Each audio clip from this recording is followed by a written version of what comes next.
ورسوله الكريم أما بعد أعوذ بالله من الشيطان الرجيم بسم الله الرحمن الرحيم إن كنتم في ريب مما نزلنا على عبدنا فأتوا بسورة من مثله وادعوا شهداءكم إن كنتم صادقين صدق الله العلي العظيم. معزز سامعین کرام، حضرات گرامی، آج کی یہ مجلس، آج کا یہ جلسہ قرآن کریم سے متعلق ہے. قرآن کریم کی مجلس کہی جائے تو یہ بے جا نہیں ہے. یعنی ان حفاظ کرام نے جن لوگوں نے اپنے سینے میں قرآن کریم کو محفوظ کر لیا ہے، ان کے سروں پر دستار حفاظت باندھی گئی، دستار حفظ باندھی گئی. یہ اعلان کیا گیا اور یہ بتایا گیا کہ مدرسہ ابو ہریرہ کی یہ کارکردگی ہے کہ ان کا اپنا پروڈکشن پیش کیا کہ 22 حفاظ کرام اس عرصے میں فیضیاب ہو چکے ہیں، اپنے سینے میں قرآن کریم کو محفوظ کیا. قرآن کریم ہے کیا؟ قرآن کریم کا تعارف ہم لوگوں کے پاس صرف یہ ہے کہ اگر کوئی شخص جاگنی کے عالم میں ہے تو اس کے پاس یاسین شریف پڑھنے سے اس کی موت روح نکلنے میں آسانی ہوتی ہے. یا جب کوئی شخص کا انتقال ہو جائے تو انتقال کے بعد اس کے ایصال ثواب کے لیے قرآن کریم پڑھا دیا جائے اور پڑھ دیا جائے اور اس کے ایصال ثواب کر دیا جائے. قرآن کریم کا ایک مقصد یہ ہے کسی پہ جنات، بھوت، جادو، سحر ٹونا ہے تو قرآن کریم کی مخصوص آیتیں یا مخصوص صورتیں ہیں جو پڑھ کر اس پر دم کر دیا جائے تو شفائی آ جائے. شاید اس سے زیادہ ہم قرآن کریم سے زیادہ متعارف نہیں ہیں. یا آپ جان لیجیے کہ قرآن کریم زندوں کو مردہ بنانے کے لیے نہیں آیا تھا. قرآن کریم تو اس لیے آیا تھا کہ مردوں کو زندہ کرنے کے لیے آیا تھا. جن کے اندر، دلوں کے اندر مردگی چھا جائے، دل مردہ ہو جائے تو اس دلوں میں تازگی پیدا کرنے کے لیے قرآن کریم آیا ہے. قرآن کریم ہے کیا؟ قرآن کریم مکمل ضابطۂ حیات ہے، پوری زندگی گزارنے کا قانون ہے، پوری زندگی گزارنے کا طریقہ قرآن کریم میں موجود ہے. قرآن کریم میں چونکہ اگر اجمالاً اسلامی تعلیمات کا مطالعہ کریں گے تو 6 چیزوں پر مشتمل ملے گا. یا تو عقائد ہوں گے، یا عبادات ہوں گے، یا معاملات ہوں گے، یا معاشرت ہوگی، یا اخلاق ہوگا. قرآن کریم میں ان تمام چیزیں، تمام مسائل سے متعلق قرآن کریم میں یہ چیزیں موجود ہیں. یہ تو احکام کے مسائل، جن آیتوں میں احکام ہے، حکم دیا اللہ تبارک تعالیٰ نے. اللہ تبارک تعالیٰ نے ارشاد فرمایا ما آتاکم الرسول فخذوہ وما نہاکم فانتہوا. جو اللہ کے رسول جن چیزوں کو لے کر تمہارے پاس آئے ان کی اتباع کرو، ان کو لے لو، اور جن چیزوں سے وہ منع کرے ان سے رک جاؤ، باز آ جاؤ. قرآن کریم عبادات کے مسائل میں، طہارت کے بھی مسائل ہیں. قرآن کریم میں تمام چیزیں موجود ہیں.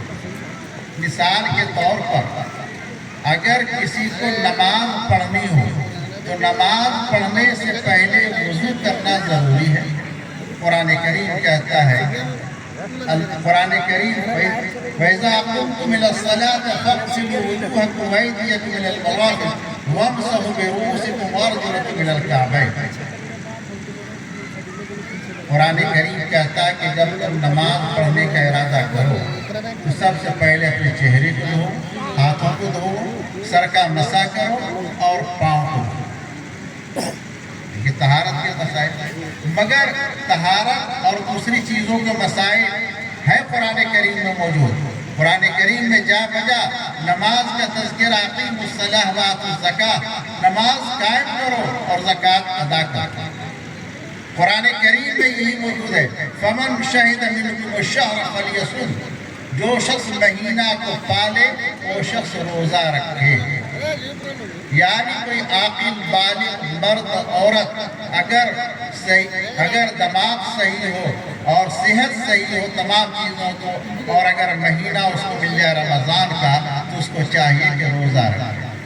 ابھی رمضان المبارک کے مہینے کی آمد ہے۔ اللہ تبارک تعالی ہمیں روزہ رکھنے کی توفیق عطا فرمائے۔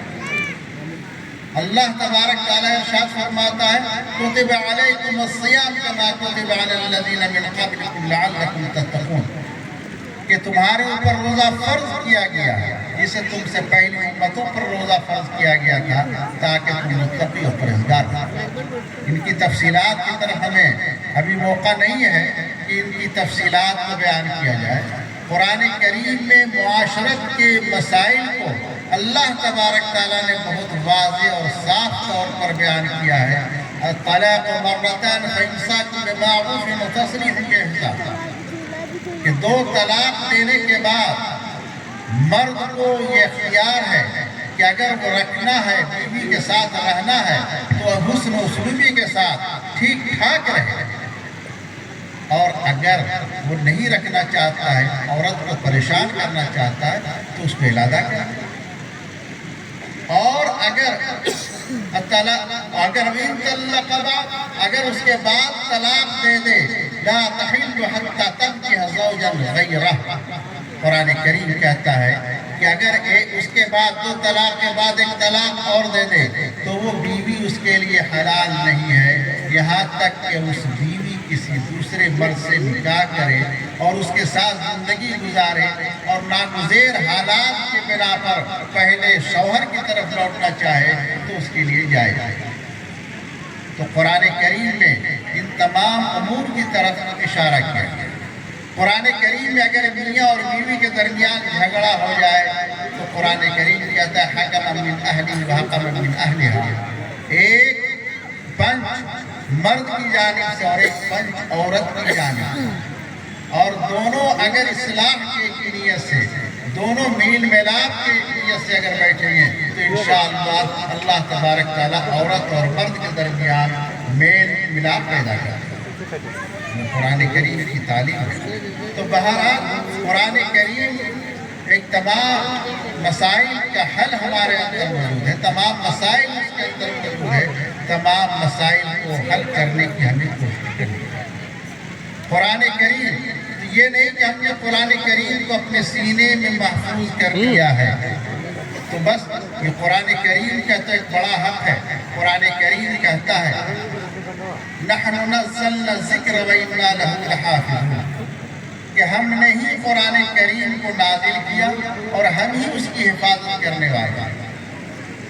1857 میں جب ہندوستان پر انگریزوں کا تسلط ہوا تو انگلینڈ سے بہت سارے پادری آئے مسلمانوں کو بھٹکانے کے لیے، مسلمانوں کو عیسائی بنانے کے لیے، مسلمانوں کو کرسچن بنانے کے لیے کہ آپ کا موقع بہت اچھا ہے، ان کو عیسائی بنا دیا جائے، عیسائیت کی دعوت دے دی جائے۔ تو اس زمانے میں بڑے بڑے مناظرے ہوئے۔ تو ایک پادری آیا میرٹھ میں چیلنج کیا کہ ہمارا مناظرہ ہوگا مسلمان علماء کے ساتھ۔ اس کی اطلاع حضرت مولانا محمد قاسم نانوتوی رحمۃ اللہ علیہ بانی دارالعلوم دیوبند کو دی گئی کہ پادری آ رہا ہے، وہ مناظرہ اور چیلنج کیے ہوا ہے، مناظرہ کرے گا چیلنج کیے ہوا ہے، تو آپ وہاں تشریف لے جائیے۔ حضرت مولانا قاسم نانوتوی رحمۃ اللہ علیہ خاموش ہے۔ حضرت مولانا قاسم نانوتوی رحمۃ اللہ علیہ نے تمام چیزیں معلوم کر لی کہ میرٹھ میں کہاں مناظرہ ہوگا، کس مقام پر ہوگا، کس وقت پر ہوگا۔ تو پادری وہاں موجود تھا، مسلم علماء وہاں موجود تھے، انہوں نے اسی آیت مبارکہ کو پڑھا کہ نحن نزلنا الذکر وإنا لہ لحافظون، قرآن کریم کہتا ہے کہ ہم نے ذکر کو نازل کیا ہے. ذکر سے مراد قرآن، اس نے پادری نے کہا کہ ذکر سے مراد قرآن نہیں ہے، ذکر سے مراد تورات اور انجیل ہے. چونکہ قرآن کی تفسیر کے سلسلے میں تو اس کا مطلب اور مفہوم پادری یہ بتلا رہا تھا کہ ہم نے تورات اور انجیل کو نازل کیا اور ہم اس کی حفاظت کرنے والے ہیں. قرآن اس کا مصداق نہیں ہے، اس کے مفہوم کو نہیں آتا.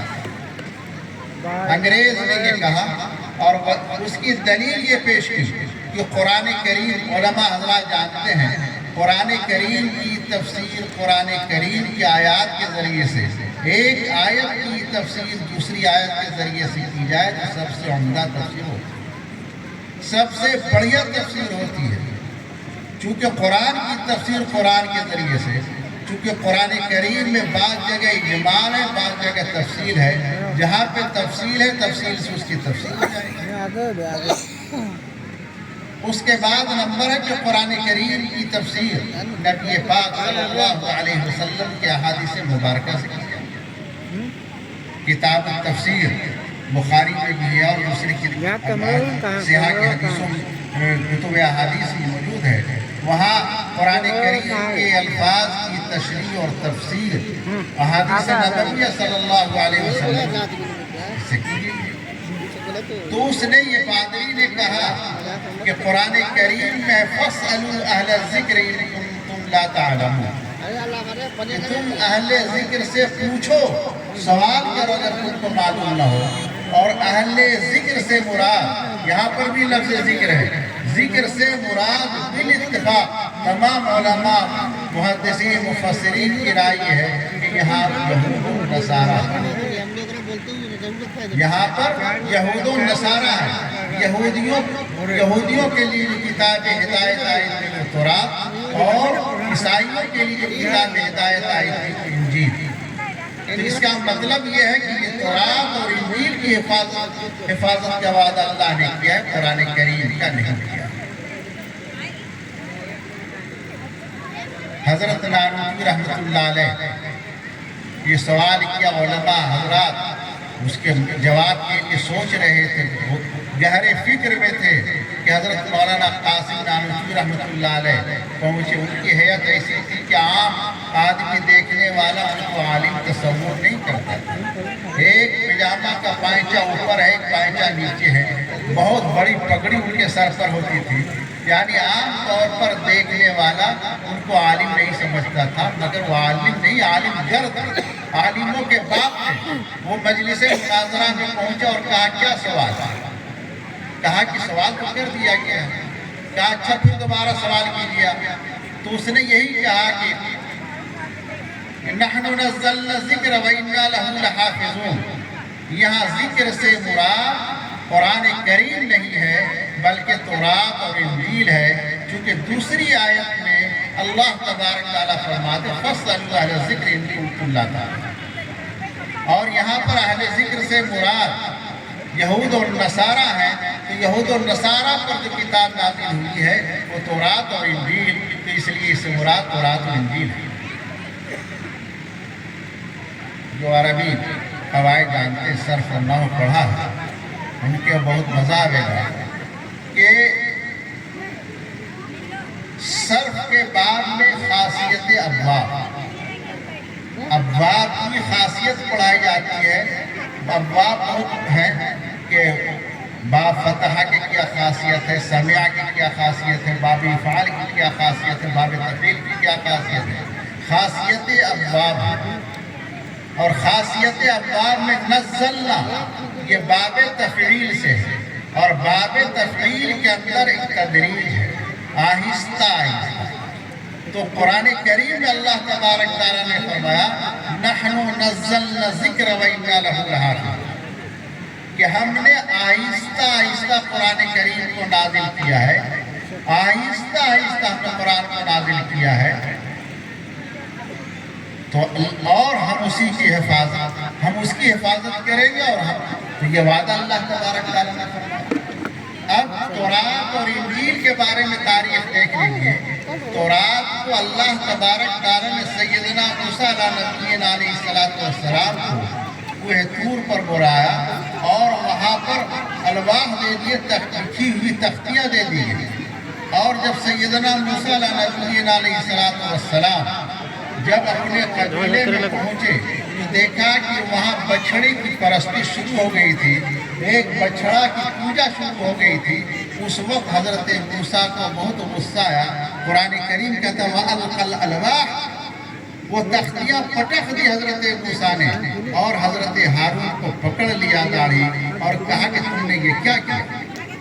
کہا کہ مجھے دوسرا خطرہ لاحق ہو گیا تھا کہ تمام کافر اور مرتد ہو جائیں گے، اس لیے میں نے ان کو چھیڑا نہیں. سوچا کہ آپ آئیں گے ان کو آپ سمجھ لیں. ایک مرتبہ میں تورات کا نزول ہوا، انجیل کا نزول ہوا، اور آہستہ آہستہ اللہ تبارک تعالیٰ نے قرآن کریم کو غار حرا سے شروع کیا اور مدینہ منورہ کے آخری منزل اس کی آخری پڑاؤ یعنی 23 سال 5 مہینے کی مدت میں اللہ تبارک تعالیٰ نے قرآن کریم کو مکمل نازل کیا. جب جب اس طرح ضرورت پیش آتی رہی، جب جب کوئی واقعہ پیش آتا رہا، اللہ تبارک تعالیٰ اپنی آیتیں نازل فرماتا رہا. تو یہ نزلنا کا لفظ، نحن نزلنا کا لفظ یہاں یہ بتاتا کہ ہم نے قرآن کریم کو وہ کتاب، وہ ذکر جس کو ہم نے آہستہ آہستہ نازل کیا ہے اور ہم اس کی حفاظت کریں گے، وہ قرآن کریم ہو سکتا ہے اور کچھ نہیں ہو سکتا. پادری بھاگ گیا. میرٹھ کے سرزمین پہ یہ مناظرہ ہو رہا تھا. پادری بھاگ گیا اور اسے ہدایت کی گئی تھی انگلینڈ سے کہ سب سے بھیڑنا، سب سے مقابلہ کرنا، مگر قاسم نانوتوی سے مت ملنا، مگر قاسم نانوتوی سے ملاقات. تو بہرحال ہمارے علماء نے، ہمارے اسلاف نے قرآن کریم کی اس طرح حفاظت. ایک زمانے میں انگریزوں نے یہ پلان بنایا کہ قرآن حکیم کے نسخوں کو جلا دیا جائے، قرآن کریم کو جلا دیا جائے. تو حضرت مولانا قاسم نانوتوی نے ایک بچے کو جو 7 سال 8 سال کا بچہ تھا، جس کے سینے میں پورا قرآن کریم محفوظ تھا، کہا کہ یہ بچہ جب تک رہے گا اس سے پوچھ کر ایک نہیں 1000 قرآن کریم تیار کیا. تو قرآن کریم کی حفاظت کا اللہ نے وعدہ کیا ہے اور اس کی حفاظت قیامت تک ہوتی رہے. یہ حفاظ کرام، یہ 22 حفاظ کرام ہے، یہ اللہ تبارک تعالیٰ کے وعدہ کا مظہر ہے. اللہ تبارک تعالیٰ نے فرمایا ہے نحن نزلنا الذکر وإنا لہ لحافظون. یہ اس وعدے کا اظہار ہے. اللہ تبارک تعالیٰ نے اس وعدے کا اظہار ان کے ذریعے سے کیا. اور ایک دو نہیں، آپ کی سلسلہ دستار بندی کا چل رہا ہے. آپ نے سنا کہ کل رانچی میں دستار بندی ہوئی، 800 حفاظ کے سر پر دستار رکھا گیا. اس سے پہلے سملیگا میں اور کہاں ہر مقام پر حفاظ کی کثیر تعداد، کہیں 69 ہے، کہیں 60 ہے، کہیں 200 ہے، کہیں 300 ہے، کہیں 500 ہے. یعنی اتنے حفاظ تیار ہو رہے ہیں. یہ گویا کہ اللہ تبارک تعالیٰ نے وعدہ فرمایا ہے نحن نزلنا الذکر وإنا لہ لحافظون، کہ ہم ہی قرآن کریم کی ہم نے نازل کیا اور ہم اس کی حفاظت کریں. تو یہ الفاظ کی حفاظت ان کے ذریعے سے ہو رہی ہے. یہ قرآن کے ذریعے سے، جسے آپ نے قاری صہیب صاحب سے قرأت سنی ابتدا کے اندر، تو یہ لہجہ اور انداز اللہ تبارک تعالیٰ نے اس انداز، اس لہجے سے نازل فرمایا ہے کہ چونکہ قرآن کریم یہ نہیں 69 ہے، بلکہ ہر حرف کا ایک مخرج ہے. جیسے اردو میں اگر آپ پڑھیں جیم، زا، زا، ضا، ضا، سب کو جا پڑھ دیں گے. مگر عربی زبان میں اگر ایک کو دوسری کی جگہ اگر ملا دیا تو معنی کہیں سے کہیں چلا جائے. سین اور شین ہم لوگ کہتے ہیں چھوٹی سین اور بڑی سین، مگر رہتا ہے سین ہی. اگر شمر کے اگر پڑھا جائے شین سے تو پھسلنے کے معنی میں ہے، اور اگر سین سے پڑھا جائے سمر تو اس کے معنی رات کو قصہ کہتے ہیں. معنی کہیں سے کہیں چلا جائے. اسی لیے اگر مخرج بدل جائے، لفظ بدل جائے تو معنی بدل جائے گا اور نماز فاسد ہو جاتا ہے. تو بہرحال ہر ایک کا مخرج، ہر ایک کا مقام ہے. اور ساتھ ساتھ اس کے صفات بھی ہے، کسی میں صفیر ہے جسے زامن صفیر ہے کہ سیٹی سی آواز آنی چاہیے، بھرائی ہوئی آواز آنی، کسی میں اطباق ہے، کسی میں کچھ ہے، کسی میں تعلی ہے، تو بہرحال ہر حرف کو اس کے مخرج سے ادا کرنا، یعنی اس صفت کے ساتھ قرآن کریم کو ادا کرنا جس صفت کے ساتھ اللہ تبارک تعالیٰ نے حضرت جبرائیل امین کے ذریعے سے نبی پاک صلی اللہ علیہ وسلم پر نازل کیا، اور نبی پاک صلی اللہ علیہ وسلم نے انہی صفات کے ساتھ صحابہ کو سنایا، اور صحابہ نے تابعین کو سنایا، تابعین نے تابعین کو سنایا، یہاں تک کہ آج تک یہ سلسلہ چلا آ رہا ہے، اور یہ تسلسل کا سلسلہ چل رہا ہے کہ اب تک ہم نے قرآن کو پڑھا اسی تسلسل سے پڑھا ہے۔ تو اگر اس میں غلطی ہو جائے گی تو ہماری نماز فاسد، ہماری نماز ختم ہو جائے گی۔ تو ہمیں ہر حرف کی رعایت کے ساتھ ہمارے قرآن کرام اس خدمات کو انجام دے رہے ہیں۔ قرآن کے معانی اور مفاہیم کو سمجھنا ہے، اس کے لیے مفاہیم اور معانی کو سمجھنے کے لیے ہمیں قرآن کریم کی تفسیر پڑھنی پڑے گی، جلالین پڑھنی پڑے گی، بیضائی پڑھنی پڑے گی، مدارک پڑھنی پڑے گی، اور تفسیر ابن کثیر پڑھنی پڑے گی، اور دوسرے تفاسیر پڑھنی پڑے گی۔ اردو تفاسیر میں بیان القرآن پڑھنا پڑے گا، معارف القرآن پڑھنا پڑے گا، اور عربی تفسیر کے لیے ہمیں نحو کی ضرورت ہے، صرف کی ضرورت ہے، اور معانی کی ضرورت ہے، بدیع کی ضرورت ہے، بیان کی ضرورت ہے، ان تمام علوم کی ضرورت پیش آتی ہے۔ تو میں یہ اگر کہوں، اور یہ میں کہتا ہوں برملا، کہ ہماری تعلیم قرآن کے محور میں گھومتی ہے، ہماری تعلیم قرآن کے محور میں، کہ اگر قرآن کریم کی عبارت کی تصحیح کرنی ہے تو نحو کو جاننا ضروری ہے، اس کے الفاظ کو درست کرنا ہے، تو صرف کو پڑھنا ہے، اس کے معنی اور مفاہیم کو سمجھنا ہے، علم معانی، علم بیان، علم بدیع کو پڑھنا ہے۔ تو سب کے سب، اور حدیث پاک کو ہم اس لیے پڑھتے ہیں تاکہ چونکہ قرآن کریم اللہ کے رسول صلی اللہ علیہ وسلم پر نازل ہوا، جو قرآن کریم کی جو صحیح تفسیر صاحب قرآن بتا سکتا ہے، دوسرا نہیں بتا سکتا۔ آپ نے سنا ہوگا حضرت عدی بن حاتم رضی اللہ تعالیٰ، رمضان المبارک کا مہینہ، کلوا واشربوا حتی یتبین الخیط الابیض من الخیط الاسود، قرآن کریم نے اللہ تبارک تعالیٰ نے ارشاد فرمایا کہ تم رات کو کھاتے پیتے رہو جب تک کہ سفید دھاگا اور کالے دھاگے سے علیحدہ نہ ہو جائے، یعنی پہچانا نہ جائے کالا دھاگا کون اور سفید دھاگا کون۔ حضرت عدی بن حاتم رمضان المبارک کے ایک صبح کو اللہ کے نبی کی خدمت میں حاضر ہوئے، کہا یا رسول اللہ، ہم نے تو آج بہت مزہ آ گیا۔ کہ کیسے مزہ آ گیا؟ میں نے کالا دھاگا اور سفید دھاگا اپنے تکیے کے نیچے رکھ لیا تھا، اور میں اسے دیکھتا رہا اور کھاتا رہا۔ تو اللہ کے نبی نے فرمایا ان لبساتک عریض، کہ آپ کا تکیہ تو بہت لمبا چوڑا۔ سمجھے نہیں؟ کہا یا خیط ابیض سے مراد دن ہے، اور خیط اسود سے مراد رات ہے۔ رات دن کا ظہور ہوتا ہے سورج سے، اور سورج تو دنیا سے بہت گنا بڑا، وہ تکیے کے نیچے کیسے آ سکتا؟ تو بہرحال تو یہ عرب کے لوگ چونکہ صاحب قرآن اللہ کے رسول صلی اللہ علیہ وسلم تھے، اللہ کے رسول صلی اللہ علیہ وسلم نے اس کی تفسیر فرما دی۔ جب قرآن کریم میں یہ اللہ تبارک تعالیٰ نے فرمایا الذین یکنزون الذهب والفضة، کہ جو لوگ سونا اور چاندی کو خزانہ بناتے ہیں، تو اسی آیت میں ہے فَتُقْوَى بِهَا جِبَاهُمْ وَجُنُوبُهُمْ وَظُهُورُهُمْ، کہ اس کی پیشانی داغی جائے گی، اس کا پیٹھ داغا جائے گا، اس کے پہلو داغے جائیں گے، اور اس کے پیٹھ داغا جائے گا۔ صحابہ کرام رضوان اللہ تعالیٰ عنہم اجمعین کو بہت شاق ہوا۔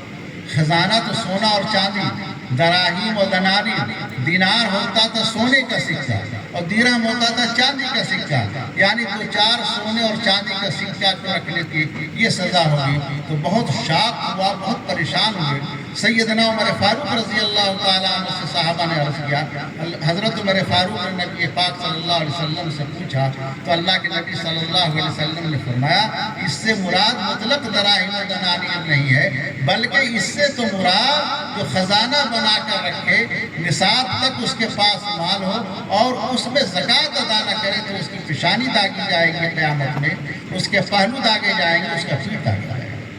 تو دیکھیے صاحب تفسیر کے بغیر، یعنی صاحب قرآن کے بغیر، اللہ کے رسول صلی اللہ علیہ وسلم کے بغیر ہم قرآن کریم کو بھی نہیں سمجھ سکتے۔ تو اس لیے احادیث کو ہم پڑھتے ہیں تاکہ قرآن کریم کو ہم سمجھیں۔ قرآن کریم کو سمجھنے کے لیے ہم احادیث نبویہ صلی اللہ علیہ وسلم پڑھتے ہیں، اور فقہ جو ہے قرآن و حدیث کے نچوڑ ہے، اس کا عرق ہے، اس کا جوس ہے کہ قرآن و حدیث کے اندر غور و خوض کر کے ہمارے علماء نے، ہمارے ائمہ نے مسائل کا استنباط و استخراج کیا ہے۔ نماز کا مسئلہ، روزے کا مسئلہ، حج کا مسئلہ، زکوٰۃ کا مسئلہ، خرید و فروخت کا مسئلہ، معاملات کا مسئلہ، طلاق کا مسئلہ، نکاح کا مسئلہ، تمام مسائل سے استعمال کیا۔ تو اس لیے ہم تمام کے تمام علوم ہمارے قرآن کریم کے محور پہ ہوتے ہیں، اسی کے ارد گرد گھومتے ہیں۔ آج ان حفاظ کریم کرام کی جن کے سر پہ دستار رکھی گئی ہے، تو یہ کوئی معمولی چیز نہیں ہے، بہت قیمتی چیز ہے۔ بس ایک دو حدیث سنا کر کے میں اپنی بات کو ختم کروں گا۔ یہ ان حضرات کے سروں پر دستار رکھی گئی ہے، تو جب سے دستار رکھی گئی تو اس معمولی بات نہیں ہے۔ اللہ کے رسول صلی اللہ علیہ وسلم نے فرمایا کہ صاحب قرآن، حافظ قرآن، عامل قرآن، حامل قرآن، ان کے والدین کے سر پر ایسی تاج رکھا جائے گا جس کے سامنے سورج کی روشنی ماند ہو جائے گا۔ ان کے والدین کے سر پر تاج رکھا جائے گا۔ یہ ہمارے کیا نام ہے آپ کا؟ مگر ذرا قرآن والی صورت ہی بنا لیں۔ تو جب ان کے سر پر، ان کی اہلیہ کے سر پر ایسا تاج رکھا جائے گا تو ان حفاظ کرام کے سروں پر کیسا تاج رکھا جائے گا، آپ غور کر لیجیے۔ ایک حدیث پاک میں اللہ کے رسول صلی اللہ علیہ وسلم نے فرمایا کہ ایک حافظ قرآن، ایک عامل قرآن، ایک حامل قرآن، ایک صاحب قرآن اپنے خاندان والوں کے لیے، اپنے جاننے والوں کے لیے 10 لوگوں کے لیے سفارش کرے گا۔ ایسے 10 لوگوں کے لیے جن کے جہنم کا فیصلہ ہو چکا ہوگا، اس حافظ قرآن کی سفارش قبول کی جائے گی اور جہنم کے بجائے جہنم میں جنت کو پہنچا دیا جائے گا۔ بڑی خوش نصیب ہے، بڑی خوش نصیب ہے جن کے بیٹا، جن کا پوتا، جن کی پوتی، جن کا لڑکا، جن کا نواسا، جن کی نواسی وہ حافظ قرآن ہو۔ ابھی میں کلکتہ گیا ہوا تھا، ابھی 1 ہفتہ پہلے ایک صاحب نے سنایا کہ ایک لڑکی نے 1 نومبر کو قرآن کریم کو حفظ کرنا شروع کیا اور 30 نومبر کو قرآن کریم کے تکمیل ہو گئی۔ پورا قرآن 1 مہینے میں حفظ کر دیا۔ یہ کوئی لڑکا نہیں، لڑکی نے کیا۔ جس طرح لڑکا حافظ ہو سکتا ہے، لڑکی بھی حافظہ ہو سکتی ہے۔ اس لیے قرآن کریم کے حفظ لڑکوں کو بھی کرایا جائے، لڑکی کو بھی کرایا جائے۔ یہ نہیں کسی کے پاس لڑکا نہیں تو اس کو حسرت رہے، ارے اپنی لڑکی ہی کو حافظہ بنا۔ اور جو فضیلت لڑکا کو حفظ کرانے میں ہے، وہی فضیلت لڑکی کو حفظ کرانے میں ہے۔ تو آپ لوگ یہ عہد کیجئے، ارادہ کیجئے، انشاءاللہ ثم انشاءاللہ ہم ضرور بھی ضرور اپنے خاندان، اپنے لڑکا، اپنے پوتا، اپنی پوتی، اپنی نواسا، اپنی نواسی، اپنی لڑکی میں سے ضرور سب کو حافظ بنائیں گے انشاءاللہ۔ بنائیں گے؟ ہاتھ بہت کمزور اٹھ رہا ہے، پیچھے کے ہاتھ نہیں اٹھ رہا۔ حافظ بنائیں گے انشاءاللہ، اور یہ فضیلت آپ حاصل کریں۔ یعنی یہ سب سے بڑی فضیلت ہے جس کے لیے جہنم کا فیصلہ ہو چکا ہوگا، وہ حافظ قرآن اللہ تبارک تعالیٰ سے سفارش کرے گا اور اس کی سفارش کو قبول کرے گا۔ اللہ تبارک تعالیٰ تمام مسلمانوں کو حفظ کرانے کی توفیق عطا فرمائے۔ اور بہت آسان نسخہ